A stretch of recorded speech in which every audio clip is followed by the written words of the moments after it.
Hello friends, welcome back to my channel. ಇವತ್ತಿನ special recipe ಏನಂದ್ರೆ beetroot dosa ರೀ. ಗರಿ ಗರಿಯಾಗಿರೋ ಬೀಟ್ರೂಟ್ ಆರೋಗ್ಯಕ್ಕೆ ಅತ್ಯಂತ ಒಳ್ಳೆಯದು. ಆ ಟೈಪ ಕ್ವಿಕ್ ಆ್ಯಂಡ್ ಈಸಿಯಾಗಿ ಹೆಂಗೆ ಮಾಡೋದು ದೋಸೆ ಅಂತ ತೋರಿಸ್ತೀನಿ ಬರ್ರಿ. ಫಸ್ಟ್ ಇಲ್ಲೇ ನಾನು ಒಂದು ಬೀಟ್ರೂಟ್ ತೊಗೊಂಡಿನಿ ದೊಡ್ಡ ಸೈಜ್ದು. ಅದನ್ನ ಸಣ್ಣಗೆ ಕಟ್ ಮಾಡಿ ಇಟ್ಕೊಂಡಿನಿ ರೀ. ಅವನ್ನ ಮಿಕ್ಸಿ ಜಾರಿಗೆ ಹಾಕ್ಕೋಬೇಕು. ಹಾಕ್ಕೊಂಡು ಸಣ್ಣಗೆ ಗ್ರೈಂಡ್ ಮಾಡ್ಕೋಬೇಕ್ರಿ. ಅದನ್ನ ಪೇಸ್ಟ್ ಜೊತೆ ಒಂದು ಸ್ವಲ್ಪ ನೀರು ಹಾಕಿ ನೋಡಿರಿ, ಸ್ವಲ್ಪ ನೀರು ಹಾಕ್ರಿ, ಒಂದು ಅರ್ಧ ಗ್ಲಾಸ್ ಅಷ್ಟು ನೀರು ಹಾಕಿ ಗ್ರೈಂಡ್ ಮಾಡ್ಕೊಂಬಿಡ್ರಿ. ಗ್ರೈಂಡ್ ಮಾಡ್ಕೊಂಡು ಆಮೇಲೆ ಈಗ ಹಿಟ್ಟು ಯಾವ್ದ್ರಾಗ ಕಲಿಸ್ತೀರಲ್ಲ ಅದ್ರೊಳಗೆ ಹಿಂಗೆ ಸಾಣಿಸ್ಕೋಬೇಕ್ರಿ. ಸಣ್ಣಗೆಯಿಂದ ಅಂದ್ರೆ ಅದು ಹಿಪ್ಪಿ ಇರ್ತೈತಲ್ಲ ಅದೆಲ್ಲ ಹೋಗಿ ಅದ್ರ ರಸ ಅಷ್ಟೇ ತಗೋಬೇಕು ನೋಡಿರಿ. ಈ ಟೈಪ ಎಲ್ಲನೂ ಶೋಧಿಸ್ಕೋಬೇಕು ಅದನ್ನ. ಓಕೆ, ಇದೇ ಟೈಪನ್ನು ಎಲ್ಲ ರಸ ತಗೊಂಡು ಇಟ್ಕೊಂಬಿಡ್ರಿ. ಇನ್ನೊಂದು ಸ್ವಲ್ಪ ಇತ್ತಂದ್ರೆ ಬೇಕಾದ್ರೆ ಇನ್ನೊಂದು ಸ್ವಲ್ಪ ನೀರು ಹಾಕಿ ಅದನ್ನು ಗ್ರೈಂಡ್ ಮಾಡಿ ಹೊಳ್ಳೆ ಮತ್ತೆ ಹಾಕೋರಿ. ಈ ಟೈಪ್ ರಸ ಎಲ್ಲ ತೆಗೆದು ಹಿಂಗೆ ಇಟ್ಕೊಂಬಿಡ್ರಿ. ಓಕೆ,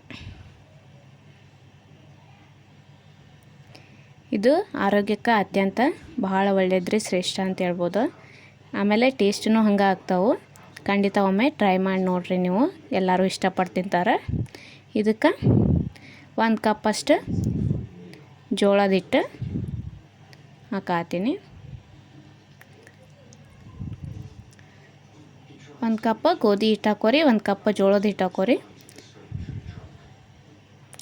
ಮೇನ್ ಇಂಗ್ರೀಡಿಯೆಂಟ್ಸ್ ಇದಕ್ಕೆ ಒಂದು ಸ್ಪೆಷಲ್ ಅಂತ ಹೇಳ್ಬೋದು. ಅದು ಏನಂದ್ರೆ ಕಾರ್ನ್ಫ್ಲೋರ್ ಅಂತ ಸಿಗ್ತದೆ ನೋಡಿರಿ. ಇದು ಒಂದು 3 ಸ್ಪೂನ್ ಅಷ್ಟು ಹಾಕೋರಿ ಕಾರ್ನ್ಫ್ಲೋರು. ಹಾಕ್ಕೊಂಡು ಇದಕ್ಕೆ ಸ್ವಲ್ಪ ಕೊತ್ತಂಬರಿ ಸೊಪ್ಪು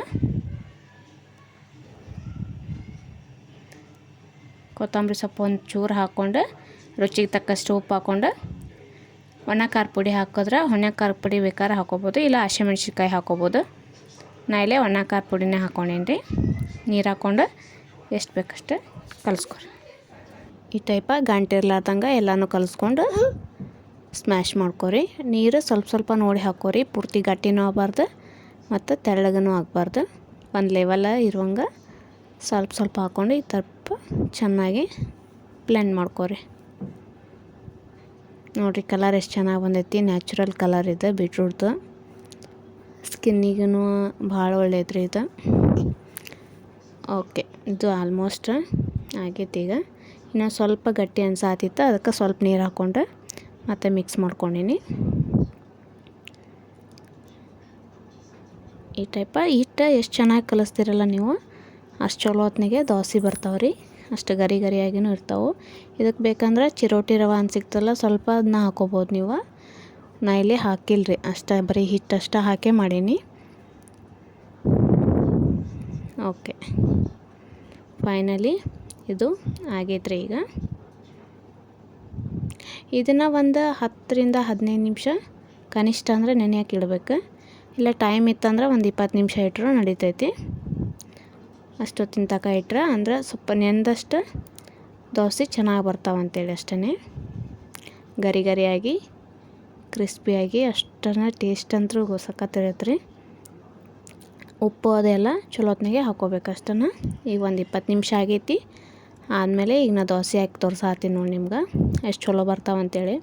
ಏನೂ ತವಾಕತ್ತಿ ಅಂಟ್ಕೊಳಂಗಿಲ್ಲ ರೀ, ಇವು ಪರ್ಫೆಕ್ಟಾಗಿ ಬರ್ತಾವೆ. ಓಕೆ, ಈಗ ಇಷ್ಟು ಸೈಜ್ ಬೇಕಾ ಅಷ್ಟು ನೋಡಿ ನೀವು ಹಾಕೋರಿ. ನಾ ದೊಡ್ಡ ಸೈಜನ್ನೇ ಹಾಕಾತೀನಿ ತೆಳ್ಳಗಾಗಿ. ನೋಡಿರಿ, ತೆಳ್ಳ ಬೇಕಂದ್ರೆ ತೆಳ್ಳಗೆ, ದಪ್ಪ ಬೇಕಂದ್ರೆ ದಪ್ಪ ಹಾಕೋಬೋದು. ಇದು ತೆಳ್ಳಗೆ ಕ್ರಿಸ್ಪಿಯಾಗಿ ಮಾಡಿದ್ರನ ಚಲೋ ಆಗ್ತದೆ. ಎಷ್ಟು ಚೆನ್ನಾಗಿ ಬಂದೈತೆ ನೋಡಿರಿ, ಕಲರ್ ಎಲ್ಲ ಆರೋಗ್ಯಕ್ಕೂ ಅಷ್ಟೇ ಒಳ್ಳೇದ್ರಿ ಇದು. ಓಕೆ, ಇದನ್ನ ಒಂದು 2 ನಿಮಿಷ ಬಿಟ್ಟು ಈ ಟೈಪ ಫ್ಲೇಮ ಲೋ ಇಟ್ಕೋರಿ. ಇದು ಜಾಸ್ತಿ ಹೈ ಫ್ಲೇಮ್ ಇಟ್ಕೋಬೇಡ್ರಿ, ಕೆಳಗೆ ಮತ್ತು ಸೀದೋಗೋ ಚಾನ್ಸಸ್ ಇರುತ್ತೆ. ಒಂದು 5 ನಿಮಿಷ ಲೋ ಫ್ಲೇಮ್ನಾಗ ಇಟ್ರೆ ಅಂದ್ರೆ ಈ ಟೈಪ್ ಕಲರ್ ಚೇಂಜ್ ಆಗಿಬಿಡ್ತೈತೆ. ಅದು ಚೇಂಜ್ ಆದ ಕೂಡಲೇ ಮ್ಯಾಲೆ ಒಂಚೂರು ಶೇಂಗಾ ಚಟ್ನಿ ಹಾಕ್ಕೊಂಡು ತಕ್ಕೊಂಬಿಡ್ರಿ. ನೋಡಿರಿ, ತಳ ಏನು ಹಿಡ್ಕೊಂಡಿರಲ್ಲ, ಇದು ಎಷ್ಟು ಚೆನ್ನಾಗಿ ಬರತ್ತಲ್ಲ, ಕ್ರಿಸ್ಪಿಯಾಗಿ ಸೂಪರ್ ಟೇಸ್ಟಿಯಾಗಿರ್ತದೆ ರೀ. ಓಕೆ, ನೋಡಿರಿ ಎಷ್ಟು ಚೆನ್ನಾಗಿ ಬಂದೈತಿ. ಸೇಮ್ ಟು ಸೇಮ್ ಅಕ್ಕಿ ನೆನೆಸಿಟ್ಟು ದೋಸೆ ಮಾಡ್ತೀವಲ್ಲ ನಾವು, ಅದೇ ಟೈಪನೇ ಬರ್ತೈತಿ. ನೋಡಿರಿ ಇದನ್ನು ಬೇಕಾದ್ರೆ ನೀವು ಚಟ್ನಿ ಮಾಡ್ಕೋಬೋದು, ಇಲ್ಲ ಹಂಗಾನು ಸರ್ವ್ ಮಾಡ್ಬೋದು. ನಾ ಇಲ್ಲಿ ಕಾಯಿ ಚಟ್ನಿ ಮಾಡೀನಿ. ಅದೇ ಟೈಪ ಸೇಮ್ ಇನ್ನೊಂದು ದೋಸೆ ಹಾಕಿ ತೋರ್ಸಾತೀನಿ. ಮತ್ತೊಂದು ಸ್ಪೂನ್ ಎಣ್ಣೆ ಹಾಕ್ಕೊಂಡು ಲೋ ಫ್ಲೇಮ್ ಇಟ್ಕೊಂಡು ಒಂದು 5 ನಿಮಿಷ ಬಿಡ್ಬೇಕ್ರಿ ಅಷ್ಟು. ಅಂದರೆ ಸುಲಭವಾಗಿ ಬಂದ್ಬಿಡ್ತೈತೆ, ಅದು ಏನೂ ಅಂಟ್ಕೊಳ್ಳಂಗಿಲ್ಲ ತಳ. ನೋಡಿರಿ ಈ ಟೈಪ್ ಕಲರ್ ಚೇಂಜ್ ಆಗ್ಬಿಡುತ್ತದೆ, ಆಗೈತೆ ಅಂತ ತಿಳ್ಕೊಬೇಕು ನೀವು. ಒಂದೇ ಸೈಡನ್ನೇ ಬೇಯಿಸ್ಬೇಕು ರೀ ಇದನ್ನ, 2 ಸೈಡ್ ಏನು ಬೇಯಿಸೋದು ಅವಶ್ಯಕತೆ ಇರೋಲ್ಲ, ಯಾಕಂದ್ರೆ ತೆಳ್ಳಗಿರುತ್ತಲ್ಲ. ಓಕೆ, ಇದ್ರ ಮೇಲೆ ಮತ್ತೊಂದು ಸ್ವಲ್ಪ ಶೇಂಗಾ ಚಟ್ನಿ ಹಾಕ್ಕೊಂಡು ತೆಗೆದಿಟ್ಕೊಂಡ್ಬಿಡೋಣ್ರಿ. ನೋಡಿರಿ ಎಷ್ಟು ಚೆನ್ನಾಗಿ ಹೇಳ್ತೈತಲ್ಲ, ಸೇಮ್ ಅದ ಅಕ್ಕಿ ದೋಸೆ ಹೆಂಗೆ ಮಾಡ್ತೀವಲ್ಲ ಅದೇ ಟೈಪನ್ನ ಬರ್ತೈತಿ ಇದು.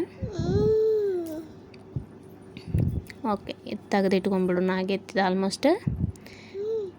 ಇದನ್ನು ಚಟ್ನಿ ಸಾಂಬಾರು ಜೊತೆ ಸರ್ವ್ ಮಾಡೋಕೆ ರೆಡಿ ಆಗೈತೆ ನೋಡಿರಿ. ಖಂಡಿತ ನೀವೊಮ್ಮೆ ಟ್ರೈ ಮಾಡಿ ನೋಡಿರಿ, ಹೆಂಗೆ ಬಂತಂತ ನನಗೆ ಕಮೆಂಟ್ ಮಾಡಿ ಹೇಳ್ರಿ. ಪ್ಲೀಸ್ ಹೊಸ್ದಾಗಿ ನೋಡೋರು ಚಾನಲ್ನ ಸಬ್ಸ್ಕ್ರೈಬ್ ಮಾಡಿಕೊಂಡು ವಿಡಿಯೋ ನೋಡಿರಿ. ಎಷ್ಟು ಗರಿ ಗರಿಯಾಗಿ ಬಂದಾವು, ತಿನ್ನೋಕ್ಕೂ ಅಷ್ಟೇ ಟೇಸ್ಟಿಯಾಗಿರ್ತಾವೆ ರೀ. Thank you for watching.